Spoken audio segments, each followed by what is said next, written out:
কোরআনে সূরা হজের ভেতরে আল্লাহ মূর্তির বিরুদ্ধে কথা বলেছিলেন যে মিথ্যা কথা থেকে বেঁচে থাকবা আর মূর্তি পূজা থেকে বেঁচে থাকবা।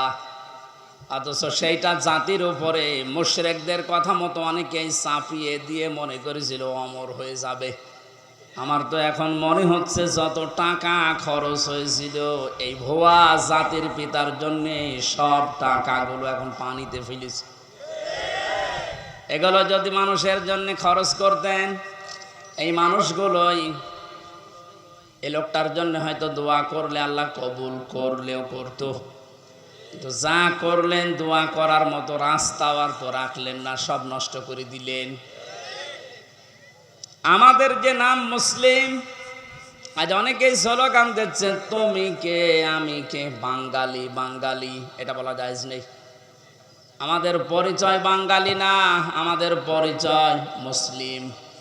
কথা বলেন না কেন? আর দেশ হিসাবে যেহেতু বাস করি এই দেশে, এই জন্য আমরা বাংলাদেশি।